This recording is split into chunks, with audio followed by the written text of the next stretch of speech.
எங்கடா புறப்பட்ட? என் கூட பிறந்த அக்காலே என்ன கைவிட்ட அப்புறம் இந்த வீட்டுல எனக்கு என்ன வேலை? நான் எங்கேயாவது போறேன். விலகு. பைத்தியக்காரா, உன் கூட பிறந்த அக்கால நீ புரிஞ்சுக்கிட்டது இவ்வளவுதானா? ஏண்டா, தான் தம்பிக்கு கிடைக்க போற ஒரு பெரிய வாழ்வுக்கு எந்த அக்காலாவது தடையா இருப்பாளா? அப்ப நீ அங்க சொன்னதெல்லாம் அத்தனையும் நாடகம். கீதா தான் என் நடிப்பை நம்பிட்டானா? நீயுமா? நல்லா கவனி, நான் ஒரு திட்டம் போட்டு வச்சிருக்கேன். என்னது? கீதா கடத்தப்படலாம். 5 லட்சம் ரூபாய் கொடுத்தாதான் அவளை உயிரோட ஒப்படைப்பேன்னு அந்த கடத்தல்கார அவங்க அப்பாவுக்கு போன் பண்ணி மிரட்டணும். 5 லட்சம் ரூபாய் அவன் கைக்கு போனோம், அது திரும்பி ஏன் கைக்கு வரணும். அந்த பணத்தை வச்சுக்கிட்டு உனக்கும் கீதாவுக்கும் ஆடம்பரமா கல்யாணத்தை நடத்தணும். அதை பார்த்து அவங்க அப்பா சந்தோஷப்படணும். அவருடைய பணம் தான் உங்ககிட்ட இருக்குங்கிறது தெரியாம திடீர் பணக்கார ஆயிட்டேன்னு நினைச்சு உங்ககிட்ட இருக்கிற பணத்துக்காக உன்னை அவர் மாப்பிள்ளையா ஏற்றுக்கணும்.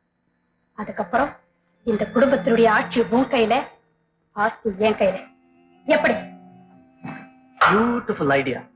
அப்ப நாளைக்கே நான் கீதாவை கடத்திட்டு போயிட்டேன். நீயா முட்டாள்? கீதா கடத்தப்படுற அந்த சமயத்துல நீ வீட்டுல இல்லைன்னா அவளை கடத்துறது நீதாங்கிறது அவங்க அப்பாவுக்கு புரியாமலா போயிடும். அதுக்கப்புறம் அவருடைய அன்பு உனக்கு எப்படி கிடைக்கும்? அந்த கஷ்டம் உனக்கு எதுக்கு? அவளை கடத்திட்டு போறதுக்கு நம்பிக்கையான ஒரு ஆளை நான் மனசுல நினைச்சு வச்சிருக்கேன். யார் அது? அதப்ப நீ தெரிஞ்சுக்கணுங்கிற அவசியம் இல்லை.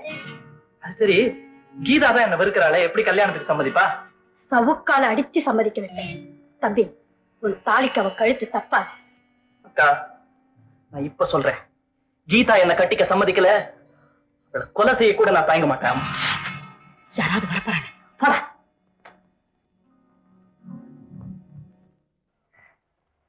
ஹலோ ரமேஷ். ஹலோ ராஜு, என்ன பிசினஸ் எல்லாம் எப்படி இருக்கு? பிரமாதமா இருக்கேன். மாதம் 2000 ரூபாய் சம்பாதிக்கிறேன். ஆமா, நீங்க கூட ஏதோ ஒரு கொலை வழக்குல சம்பந்தப்பட்டு ஜெயிலுக்கு போன பேப்பர்ல பார்த்தேன். மன்னிக்கணும், நீங்க சொன்ன மாதிரி நான் கொலை வழக்குல சம்பந்தப்பட்டு ஜெயிலுக்கு போல, சம்பந்தம் இல்லாம தான் போச்சு. எப்படியோ ஜெயிலுக்கு போயிட்டீங்க. இப்ப என்ன செய்றீங்க? வேலை தேடி அலைஞ்சுக்கிட்டு இருக்கேன். எதுவும் கிடைச்ச பாடு இல்லை. எல்லாரும் என்னோட குற்றவாளியாவே பாக்குறாங்க. நானும் ஒரு மனுஷன் தான். நானும் வேலை பார்க்கணும், சம்பாதிக்கணும், குடும்பத்தை காப்பாற்றணும் சமூகம் நினைக்க மாட்டேங்குது. இந்த நிலைமையில எங்க நீங்க பணம் கேட்பீங்களோன்னு பயந்து உங்க ஃப்ரெண்ட் நழுவிட்டாரு. மிஸ்டர் ரமேஷ், நானே உங்களை சந்திக்கணும்னு நினைச்சேன். எதிர்பார்க்காம இங்கேயே சந்திச்சேன். மன்னிக்கணும், நீங்க யாருன்னு நான் தெரிஞ்சுக்கலாமா? இங்க வேண்டாம், செம்பரம்பாக்கம் போற வழியில ஒரு பிரயாணிகள் விடுதி இருக்கு பாருங்க. நீங்க உடனே புறப்பட்டு அங்க வாங்க. நான் முன்னால போய் உங்களுக்காக காத்துட்டு இருக்கேன். மற்றதெல்லாம் அங்க பேசிக்கலாம். உடனே புறப்படுங்க. என்ன விஷயமா இருக்கும்? போய்தான் பாப்போமே.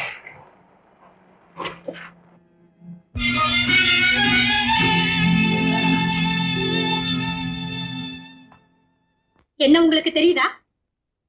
தெரியல. நான் மிஸ்டர் சதானந்தம், கோடீஸ்வர குடும்பம். வணக்கம். உட்காருங்க. நீங்க ஜெயில இருந்தப்போ உங்க மனைவி சித்ரா என் கணவருடைய மூத்ததாரத்தை பெண் கீதாவை பார்க்க அடிக்கடி வருவா. கீதா கூட சில சமயங்கள்ல உதவிகள் செய்திருக்கா. நன்றி. கீதா ரவிங்கிற ஒரு ஏழை பையனை காதலிக்கிறான். மாளிகை மண்குடிச்சியை விரும்புவது சகஜம். ரவியை தான் கல்யாணம் பண்ணி அடம் பிடிக்கிறான். இளைய தாரம்ங்கிற முறையில அதை நீங்க எதுக்குறீங்க? அதுதான் இல்லை. அப்படி பார்க்க போனா என் தம்பிக்கே கீதாவை கட்டி வைக்க என்னால முடியும். ஆனா சித்தி தம் வாழ்க்கைய வீணாக்கிட்டாளேன்னு கீதா வேதனைப்படக்கூடாதுங்கிறதுக்காக அவ விருப்பப்படியே ரவிக்கு அவளை கல்யாணம் பண்ணி வைக்க நான் தயாரா இருக்கேன். உங்களை நான் பாராட்டுறேன். எங்க வீட்டுக்காரருக்கு தெரியாம ரிஜிஸ்டர் மேரேஜ் பண்ணி அந்த பையனோட அவளை எங்கேயாவது வெளியூருக்கு அனுப்பிச்சு வச்சலான்னு திட்டம் போட்டிருக்கேன். நியாயமான திட்டம், நிறைவேற்றி வைங்க. அவ பிறக்கும் போதே வெள்ளி ஸ்பூனோட பிறந்தவ. கஷ்டங்கிற வார்த்தைக்கு அர்த்தமே தெரியாம வளர்ந்த பொண்ணு. அதனாலதான் அவளுடைய எதிர்கால வாழ்க்கைக்கு தேவையான பண வசதியோட அனுப்பி வைக்கணும்னு நான் ஆசைப்படுறேன்.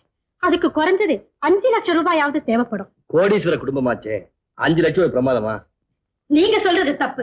எங்க வீட்டுக்காரர் நாய்க்கால வடிகட்டின கஞ்ச 5 லட்சம் இல்ல 5 ரூபாய் கூட அவர்கிட்ட இருந்து எதிர்பார்க்க முடியாது. அப்படி இருக்கும்போது உங்க திட்டம் எப்படி நிறைவேறும்? அதுக்காக தான் உங்க உதவியை நாடி வந்தேன். என்னுடைய உதவியா? ஆமா, நம்பிக்கைக்கும் நாணயத்துக்கும் உங்களோட சிறந்த ஒருத்தர் இந்த ஊர்லயே கிடையாது. அதனாலதான் நான் நடத்த போற இந்த நாடகத்துல ஹீரோவா நடிக்கிறதுக்கு உங்களை தேர்ந்தெடுத்திருக்கேன். நீங்க சொல்றது ஒண்ணும் புரியலையே. கீதாவை கூட்டிட்டு வந்து வச்சுங்க. நீங்க அவளை இங்கேயே வச்சுக்கிட்டு பப்ளிக் டெலிபோன்ல இருந்து என் கணவருக்கு ஒரு போன் பண்ணணும். என்னன்னு? உங்க பொண்ணை கடத்திக்கிட்டு வந்து வச்சிருக்கேன். 5 லட்சம் ரூபாய் பணம் கொடுத்தாதான் அவளை உயிரோடு ஒப்படைப்பேன். இல்லைன்னா அவ பிரேதத்தை தான் பார்க்க முடியும் அப்படின்னு ஒரு மர்ம மனிதன் மிரட்டுற மாதிரி நீங்க மிரட்டணும். அந்த சந்தர்ப்பத்தை பயன்படுத்தி எங்க வீட்டுக்காரர்கிட்ட இருந்து 5 லட்சம் ரூபாவை நான் கறந்துருவேன். அதுக்கப்புறம் கீதா அவ காதலனோட பறந்துருவா. மன்னிக்கணும், இந்த நாடகத்துல வில்லனா அடிக்கிறதுக்கு நீங்க வேற ஆளை பாருங்க. நான் இந்த தப்பான காரியம் செய்ய சொல்லலையே. என் கணவருடைய பணம் அவர் மகனுக்கு கிடைக்கிறதுக்கு நீங்க ஒரு கருவியா இருக்கீங்க. அதுவும் சும்மா இல்ல. 5 லட்சம் என் கைக்கு வந்ததும் 50,000 ரூபாய் உங்க கைக்கு வந்துடும். இந்த 5,000 ரூபாய் அட்வான்ஸ். மேடம், நான் பிழைக்க தெரியாதவனா இருக்கலாம், ஆனா பொல்லாத காரியத்துக்கு புரோக்கர் இல்ல. வரேன். நில்லுங்க. என் டெலிபோன் நம்பர்.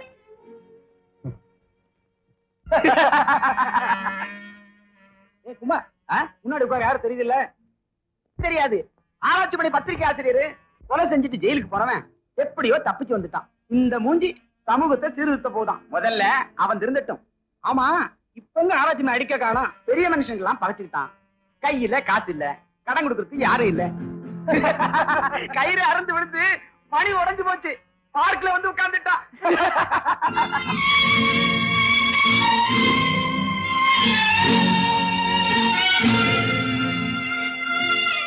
இந்த இடத்துலயாவது மனசுக்கு நிம்மதியா இருக்கும்னு வந்தா இங்கேயும் என்னென்ன பேசுறாங்க பாத்தீங்களா?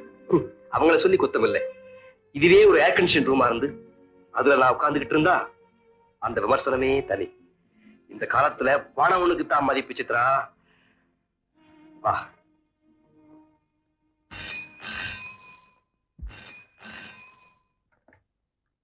நான் ரமேஷ் பேசுறேன். நீங்க போன் பண்ணுவீங்கன்னு எனக்கு நல்லா தெரியும். அதுக்காக தான் டெலிபோன் நம்பரை கொடுத்துட்டு வந்தேன். நீங்க ஜெயிச்சுட்டீங்க. அதுக்காக நீங்க தோத்துட்டீங்கன்னு நான் சொல்ல மாட்டேன். உங்க திட்டத்தை நிறைவேற்ற நான் சம்மதிக்கிறேன். ரொம்ப நன்றி. நீங்க போற நாடகம் உங்க பொண்ணுக்காக, நான் அதுல நடிக்கிறது பணத்துக்காக. என் மேல நீங்க வச்சிருக்கிற நம்பிக்கையை கேஷ் பண்ணிக்க வேண்டிய நிலையில நான் இருக்கேன். நான் சொன்னது கொஞ்சம், கொடுக்க போறது அதிகம். அந்த 5,000 ஹோட்டலுக்கு வாங்க, கொடுத்துறேன்.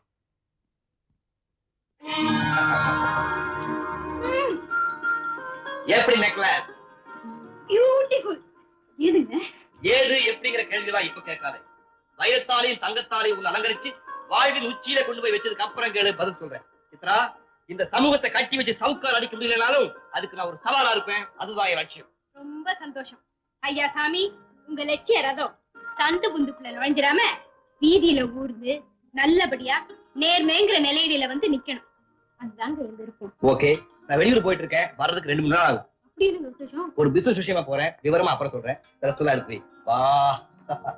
என்னது? யாரோ ஒருத்த என்ன கடத்திட்டு போய் வச்சுக்கிட்டு எங்க அப்பா மிரட்டி 5 லட்சம் ரூபாய் வாங்குறதா? நோனோ, அது பைத்தியம். அந்த பணம் அவனுக்கும் இல்ல, எனக்கும் இல்ல.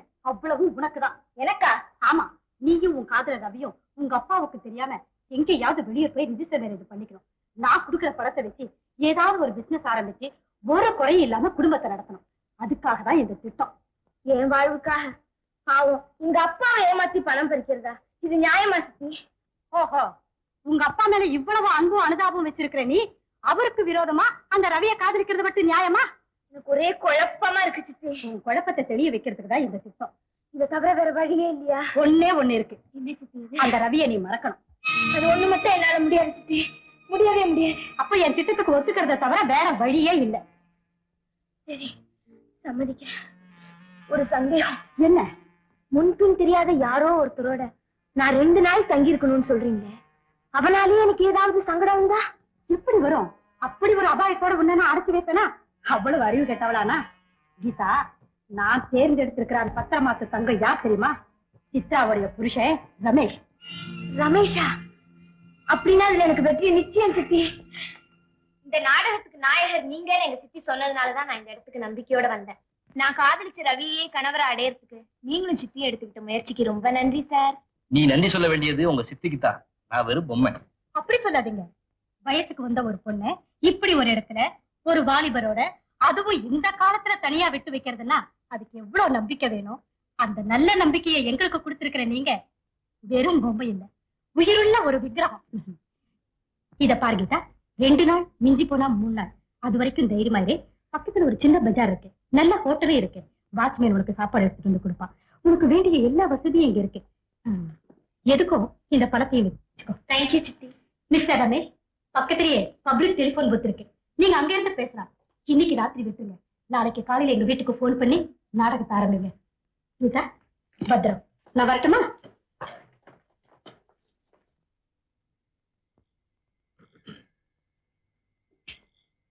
வாட்ச்மேன் சார், நான் எடுத்துட்டு போ.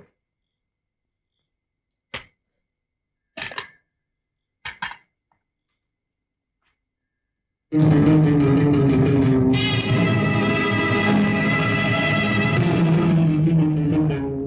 காலையில வீட்டை விட்டு போன பொண்ணு விடுஞ்சு மணி 8 ஆகுது, இன்னும் காணோம். வயசுக்கு வந்த பொண்ணு பார்க்க லட்சணமா வேற இருப்பா. அதை நீ சொல்லித்தான் நான் சொல்றேன் மடையா. அத்தா உங்க சம்சாரத்தோட அதனால நான் மடையன்னு சொல்றேன். ராத்திரி புறா அந்த பொண்ணு எங்க இருந்தாலும் யாரோட இருந்தாலும் எப்படி இருந்தாலும் பெத்த தகப்பனா நீங்க உங்க பொண்ணை பத்தி உங்க வாயால இப்படி சொல்லலாமா? நானாடி சொல்றேன், காலம் சொல்ல வச்சுது. திருமணத்துக்கு முந்தைய தேர்நிலவு போற நீ சீசன் சிப்பிகள் வேற நடமாடுற காலம் இதெல்லாம் வரும்னு தெரிஞ்சுதான் என் முதல் சம்சாரம் முழுகாம இருந்தப்பவே அடியே பொண்ணு வேண்டாண்டி பிள்ளையா பெற்று போட்டுடின்னு தலையில அடிச்சுக்கிட்டேன். பொண்ணை பெற்று போட்டு அவ தலைய போட்டுட்டான்.